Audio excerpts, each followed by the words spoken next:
This video is sponsored by Morgan & Morgan and contains zero AI-generated content. This PC was going to the landfill, but I transformed it into a custom data vault that uses 10 terabyte hard disks like they're king-size floppies. Almost every frame of footage I've shot over my entire career is contained on these 22 chunks of spinning magnetic storage, all named after various kinds of waffles. And there's only one teeny little problem. This machine is toast. Now over 5 years of work are trapped in cold storage, and a few might have blown up along with the server. Remember the megalith meltdown? That was inconvenient. The Great Apartment flood? That was disastrous. But this is on a whole other level, because this time I was prepared. This is not just a pile of Dell-branded e-waste running Linux. This pile of e-waste was running a special kind of Linux, so single-mindedly fixated on data integrity, it bypasses the RAID controller to command the hard disks the hard way. If I can build a new server, I should be able to reconstruct every single precious frame, and I've got piles of parts from past PCs, I can 3D print anything with any filament, and a storage server is just a normal computer with a bunch of hard drives in it.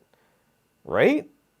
Prepare to exercise a dust devil, pick a fight with the stupidest AI on Earth, and sob helplessly while Dropbox obliterates my precious collection of fart sounds, as we hack through the masochistic hellscape of homebrew IT infrastructure to desperately force into unwilling existence a completely normal computer with a lot of hard drives in it. Welcome to your average day at Void Star Lab. Ladies, gentlemen, and cyborgs, this project was not supposed to get a video. This project wasn't even supposed to be a project. We used to shoot on my wife's DSLR in crappy compressed MP4 video. We've made some upgrades since, and now we shoot our footage in Blackmagic RAW, a video format that's basically unprocessed readings dumped directly from the Pocket Cinema camera's 8 megapixel light sensor 30 to 60 times a second. It lets us retroactively darken blown out shots, we can use lookup tables to make those shots bright and juicy, and make better looking video. But this comes at a price. A single minute of B-RAW footage can guzzle up to 10 gigabytes. So every one of my episodes ends up being 1 to 5 terabytes of footage. Once the final cut is done and dusted, I have to get that footage off the hard drive just so I can get started on the next one. I release about 15 videos a year, and simply housing the sheer volume of data is much harder than it sounds. Optical discs are too small, archival cassettes are too slow, and cloud storage is great for offsite backups, but it's just too risky to depend on entirely. As insane as it sounds, the most sensible solution is old school spinning platter magnetic hard disk drives. The wheels of steel are so cheap nowadays, I can store an average episode for as little as 15 bucks. So for the first year or so after I upgraded to my big boy camera, I would slot a naked hard drive into a USB SATA dock, I would drag in the files, and I would try not to think about the inevitable disaster I was inevitably ooching towards. Archiving files by copying them directly off a PC is like hammering a nail with a rock. It's convenient, it usually works, but it just takes a split second of bad luck and your shit gets rocked. PC file systems are built to be responsive, not defensive. If the power cuts out during a big write, or if you accidentally RM-RF your entire drive, or a high-powered printer shakes a table so hard the drive gets thrown 3 feet through a potion bottle from a vampire LARP, sucks to suck. I didn't even realize that was a vampire joke. So I gave myself a reroll by cloning the files onto 2 hard disks, but that's also not a great solution. If I change something, I have to manually synchronize it, and if both drives both take damage,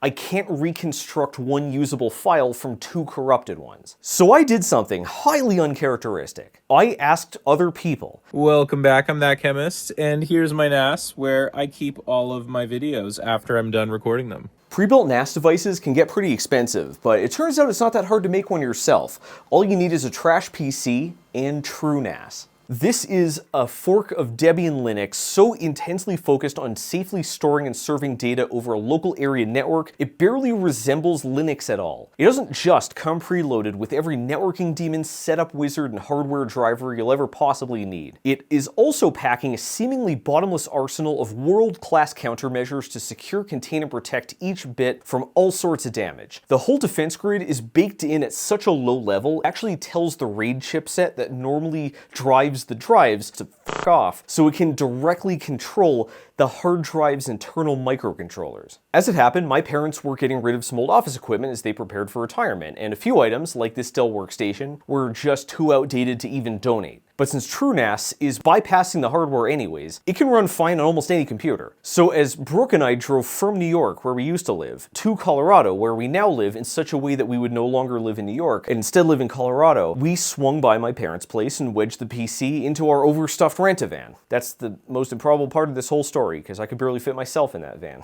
Once we arrived, I went over to Micro Center and purchased their finest, cheapest SSD, burned the TrueNAS ISO image, snapped in a SATA expansion card, and I added 4 sticks of fancy pants error-correcting RAM. I have no idea if ECC makes the tiniest difference, but it sounds cool. Finally, I stuffed the whole front panel with a hotswap cage, which enables me to slot in hard disks as needed instead of having to hard mount a fixed number and inevitably run out. And that's really all it took. TrueNAS just makes it so easy to convert an unwanted PC into a pretty useful piece of equipment. This was barely a build, let alone a project. And you can convert like any PC, even busted ass old ones like this. Be aware, a lot of these shots are rigged reenactments, especially shots of the old NAS functioning. I can't show you the authentic article because it's broken. That's why I'm making this video in the first place. This is the price you pay when you don't have an AI fake your entire existence. Really, the only hard part of the setup process is provisioning disks. The official docs aren't completely inscrutable, but they are quite challenging to screw. Mostly because it introduces a gigantic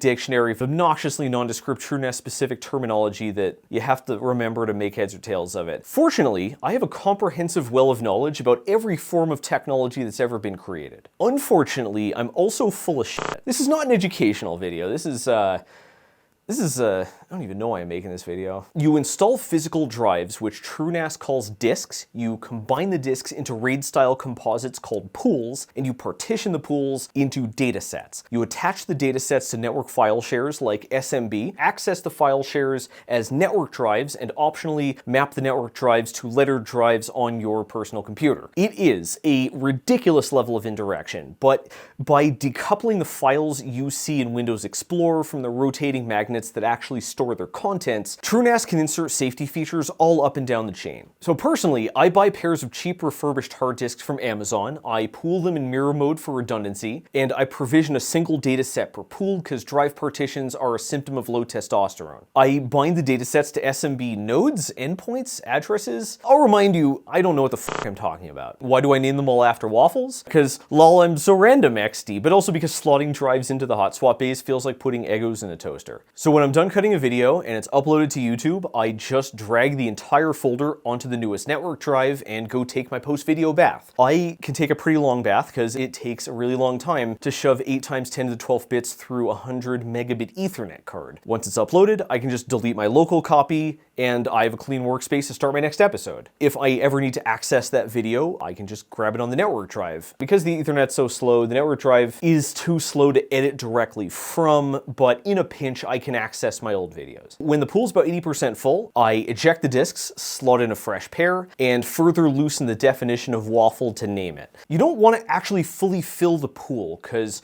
TrueNAS will use any empty space for redundant recovery data. The disks themselves live in these 3D printed protective cases stored on separate storage shelves. I started this practice after it started raining in our apartment, directly onto the NAS. I'm not sure I ever mentioned that, but the Great Apartment Flood was pouring directly onto this computer. Even if one disk of the mirrored pool is completely destroyed, TrueNAS can reconstruct it, assuming the other half is readable or at least recoverable. It's all thanks to ZFS, the source of much of TrueNAS's power, and its most notorious caveat. The zettabyte file system is an open source data storage architecture purpose-built to make the data inside it as hard to get rid of as possible. Every write is buffered and verified multiple times in multiple redundant locations, and every read is checksummed to spot damage using a super cool algorithm that can actually self-heal the block. ZFS also packs a first-class feature called snapshotting that lets you roll the entire disk back to a checkpoint, lot like git revert. Although said snapshots are not taken automatically, and I did not know this. I discovered this when I tried to sync a drive of my media assets to Dropbox, and instead synced the empty folder from Dropbox to the drive. It instantly overwrote all my VFX and all of my precious sound effects. Since I didn't know I had to configure snapshots myself, there was no undo. My bootleg copy of 100 royalty-free cartoon farts parts was gone forever.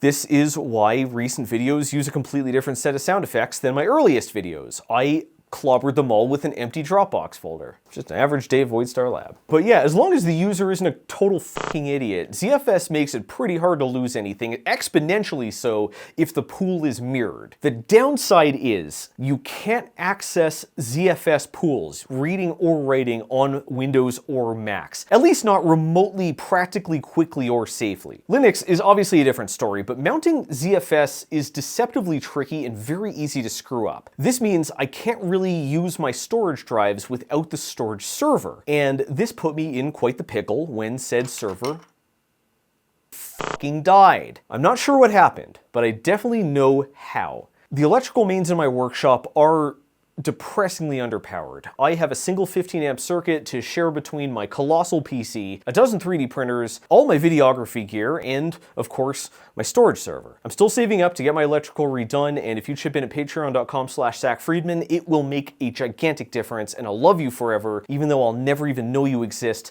because we don't actually know each other. But you can feel like I do. Anyways, I was minding my own business, wrapping up a video, trying to form parasocial bonds with my audience to squeeze them for cash, and running 4 print jobs at once. It wasn't the best decision, but it was definitely in character. I dragged the folder to the NAS, and partway through the upload, my so-called 15 amp circuit breaker decided I had been too productive and sent Voidstar Lab back to the Stone Age. So I went outside, flipped the switch, went back in, flipped all my other switches, and waited for the NAS to come back online. And waited.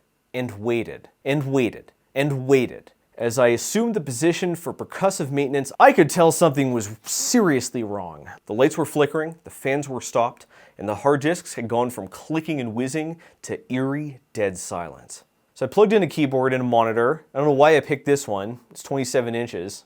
But the motherboard was reporting catastrophic errors with the fan drivers, the storage controllers, even the black screen. With the fan offline, the Dell's notoriously scorching Intel i5 hit its 90-degree thermal shutdown after running the BIOS for like 30 seconds. So I grabbed my can of pure cancer-free spray and tried to give the system a chance to boot, which it did, barely. It was only detecting a single pool out of 3, and even then, it said that pool was too damaged to recover. Then I ran out of free spray, the machine overheated, and I realized I was kind of screwed. I'm guessing that when I blew the breaker, or possibly when I reset it, a power surge shot straight through Dell's piece of shit PSU and gave most of the motherboard, and possibly also the stuff plugged into it, a nasty case of death. Not only was my storage server now completely inoperable, over 20 terabytes of footage on pumpkin spice, cone, and chicken might be damaged or even destroyed. I had no way to tell. But worse, I had a finished video hogging my entire work disk, and I couldn't start working on the next one till I got rid of it. If we had to extract a moral from this horror story, it would have to be something like this. The best time to prepare for emergencies is before they emerge. I'm not saying fill your basement with freeze-dried eggs in case Xenu abducts the chickens. I am saying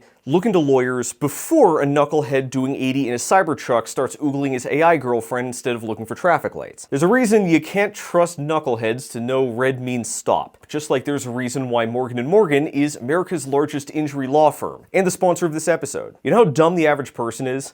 Half the people are dumber than average, and here in the US, more than 64% of them are on the road every single day. They're also walking their bulldogs off the leash, they're balancing their air conditioners on the 5th floor windowsill, they're buffing their Gucci Glocks in the shooting stall, and they are sure it's not loaded, trust me bro. If you have a long commute, a high-risk workplace, or just a family depending on your paychecks, you might be rolling a lot of dangerous dice. When you do hit that natural one, a strong lawyer might help hold the negligent boneheads responsible and help pressure insurance companies to pay you fairly. And Morgan & Morgan's got over 1,000 lawyers in 100 offices across all 50 states. For over 35 years, Morgan & Morgan has been winning their clients over $30 billion, and that's information you really want to know before you get injured. Personal injury lawyers are paid on contingency. Their fee comes out of your winnings, not out of your pocket. So if you're ever injured, you can check out Morgan & Morgan risk-free, and the sooner you move, the stronger your case. Insurance company scumbags are a lot less likely to screw you when there's a multi-billion-dollar law firm peeking over your shoulder. Hopefully disaster never strikes, but before it does, you can check out Morgan & Morgan. For more information, you can go to forthepeople.com/Zack. That's spelled Z-A-C-K. I'm not an H kind of Zack. I'm buying time while they show this disclaimer. I needed a fresh TrueNAS box now, if not sooner, and luckily I was already most of the way there. I still had the motherboard, RAM, and CPU from the Megalith, I could pull the SSDs from the Omegalith, and I had an overflowing box of top quality fans and accessories I senselessly downgraded to gamer garbage to make the RG Beast. That's what I ended up calling the all-Ergobled PC. But one part I can't reuse is the case. I can't use the Dell one because Dell makes everything proprietary and standard parts literally do not fit. What a bunch of dipshits. Also, this case collects dust. Like, a lot of dust. Holy shit, there was so much fucking dust in this computer. Is it possible this astounding volume of dust worsened or even caused this computer's demise? Absolutely not. Then I would have to clean all my stuff on a regular basis, and I wouldn't, and I would feel guilty about it. Finding a case was actually a real problem because I needed front panel slots to install the hotswap cage. None of my old cases had them, and they honestly don't really make them. Personally, I think this is a mistake. The Blu-ray drive is going to make a comeback because streaming services keep putting ads in their paid plans. I'd probably have an easier time finding a case with hot swap slots built in. These are almost all rack mount cases, and don't get your hopes up, I have no plans to actually mount it in a server rack. I just know you fucking freaks would love to see me build a home lab. Put your filthy fantasies in the comments. Not only will it boost engagement, I truly have no idea what else I could possibly want to put on a server rack. I get to make rack puns, so I ordered the Roswell RSV L4412U, a handsome 4-unit model with a dozen factory-installed hot swap bays. This set the remaining parameters. I am going to need a fairly burly power supply to run 12 drives, and even if I hadn't possibly blown the shit out of my SATA card, it's only got 8 ports. Now I need more than 12. So I upgraded to a pair of LSI 92118IP20 SAS HBA cards. And no, I have no idea what makes an HBA different from a RAID. What I do know is the psychopathic Redditors who build network gear for fun seem to swear by them, and that's good enough for me. I threw some odds and ends into my shopping cart, I hit the buy button, and I wrote in a time skip. It looks like you're writing a time skip. I may have thrown in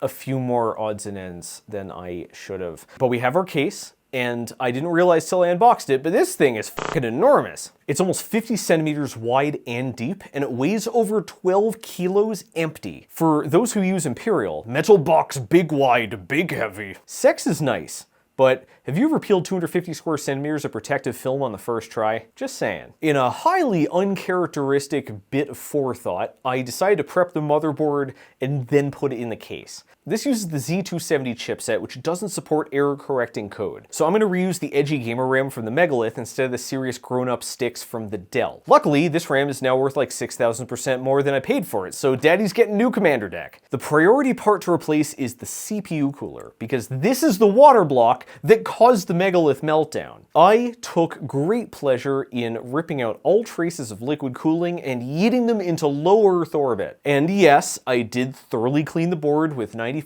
isopropyl in case there was still some leaked coolant in there. I went with a low-profile Noctua cooler specifically designed for servers. Even a 4-unit case only gives you about 150 millimeters of headroom, and most modern air coolers are fucking enormous. I screwed in the bolts and braces, added a little smear of thermal paste, and I was all set to beat the heat. And yes, I did thoroughly clean the board with 95% isopropanol in case some leaked coolant's still in there. I wrote that in twice. But wait, watch this instant replay. I remembered to install the backplane before I screwed in the motherboard. That's like seeing a unicorn win the lottery and the jackpot is getting struck by lightning. Next up, the power supply. It arrived in a bafflingly reusable drawstring bag, but otherwise the only remarkable part of it is its ridiculously long cables. It gave me lots of leeway to snip off the useless connectors like graphics cards and Molex connectors, remember those, and solder in SATA power, and more SATA power. These will plug into backplane boards on the hot swap bays that are not f***ing there. This is when I realized these are not hot swap cages. These are fixed cages. I double checked my receipt and confirmed I had shelled out $400 for the fancy case with a dozen hot swap bays. But I received the $200 peasant case with 8 internal bays. Some wad of congealed sperm must have ordered the expensive case and the cheap case and returned the cheap one in the expensive box to pocket $200 of free real estate. Commit return fraud if you want, but not at my expense.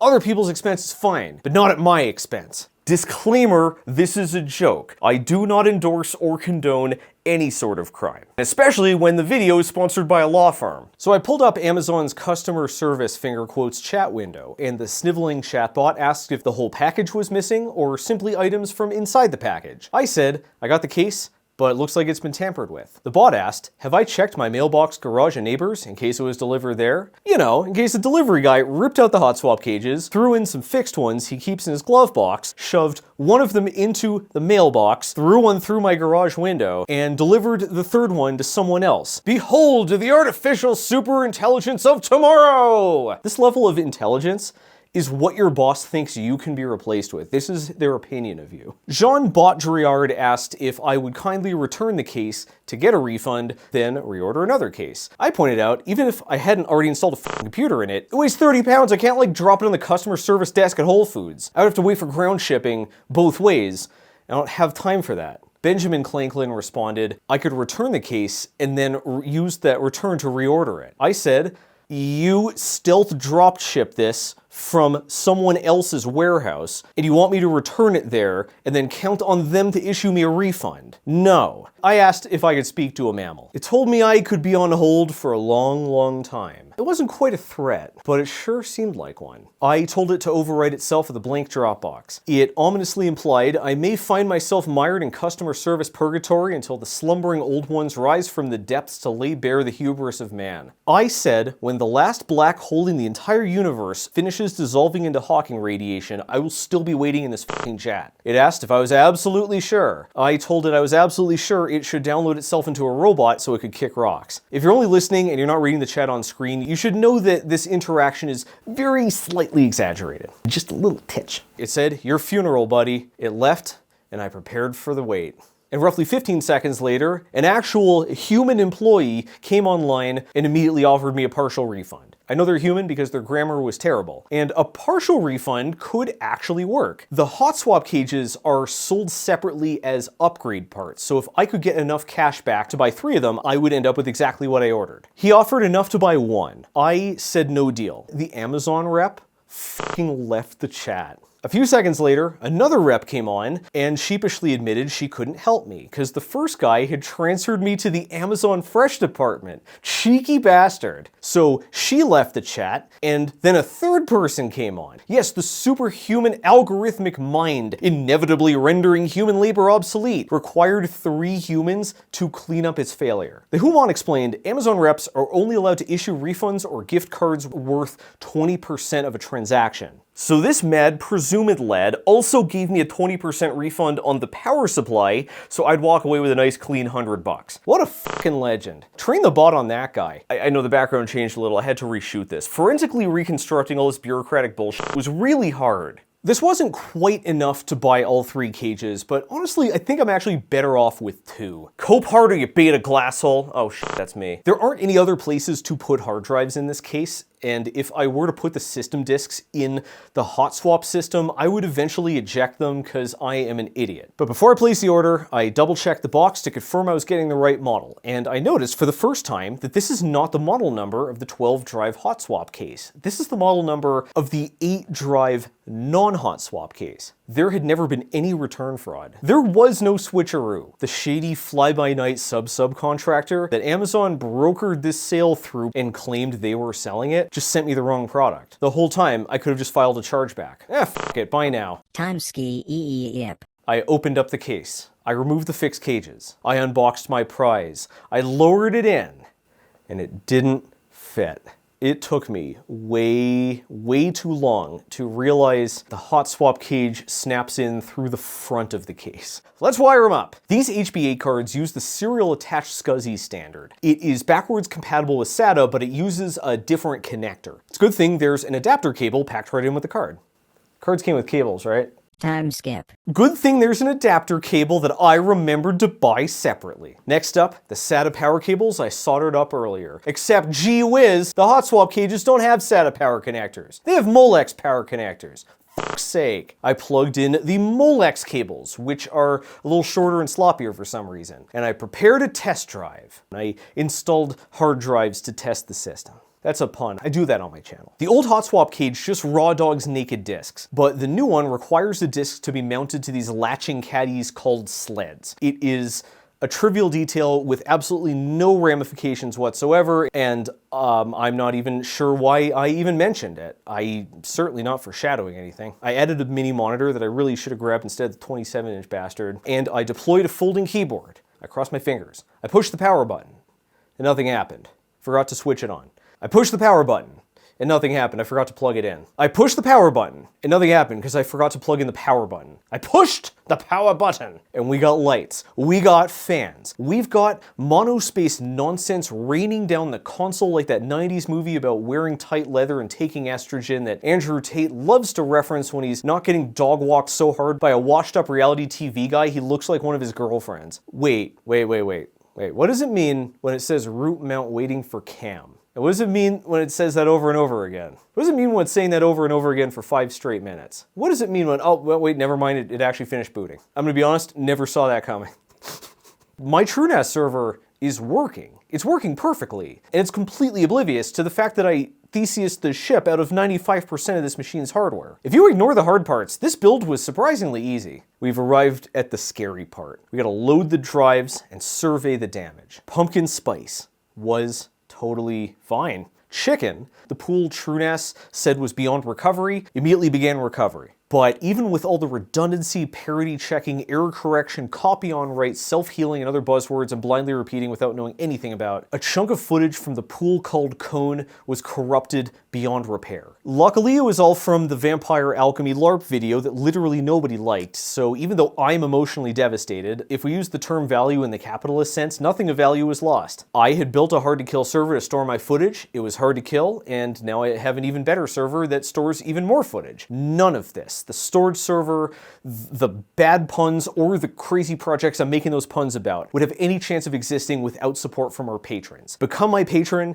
at patreon.com/wait a second. Why is a chapter called Zack made a huge mistake? Zack did not make any mistakes. The fucking computer fucking works. What else did I foreshadow? Oh shit, the sleds. I was so caught up with the hot swap slots, I forgot I had to put hard drives in them. The cages only come with 4 hard disk caddies each, so while I can now access 4 pools, the remaining 7 are still stranded in their boxes. Bring on the time skip. Nope.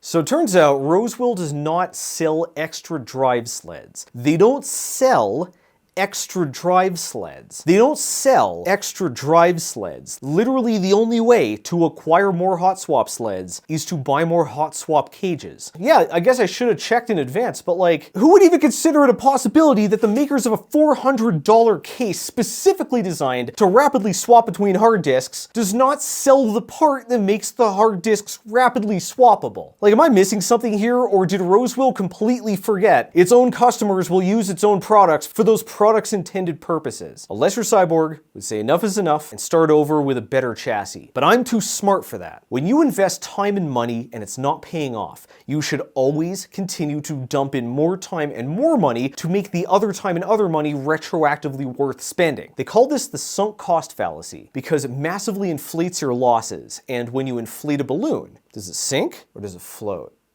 So I pulled the disc off one of the sleds. I took pictures from all different angles. I threw them in Fusion 360 and I reconstructed the geometry. And I 3D printed some almost perfect clones. Did they work? Have you seen the rest of this video? But enough is enough. We shall blatantly plagiarize physical objects in TrueNAS Part 2NAS, Magnetic Boogaloo. Honestly, there is so much to say about using 3D printers to clone real objects. I'm probably barely going to talk about the NAS at all, so it's less of a sequel and more of a largely unrelated video that happens to share some B-roll with this one. But I'm still calling it a boogaloo, and I'll tell you why. I refuse to concede the boogaloo to anti-Semitic ethno-separatist wackadoodles. It is for breakdance purposes only, and breaking hard drives, apparently. Speaking of breaking, I am aware I broke my promise to continue my biblically accurate Nerf blaster. It's not because I forgot forgot, I canceled it on purpose because nobody fucking liked the video. I am very confident that people will love watching me design custom homebrew IT equipment, grown-up foam blaster enthusiasts, and recreational sysadmins with 3D printers, the two genders. Hit subscribe if you want to see that, or don't. It's literally the next video. It's probably going to play automatically. Anyways, I really appreciate you watching this video, and I really appreciate you patrons. You keep the channel afloat when emergencies crop up, which despite all my self-deprecating jokey jokes, I came pretty close to having to miss some videos because I literally had no place to put the files. Each video, I thank 3 Random Lab scientists, and today, the Python random function smiles upon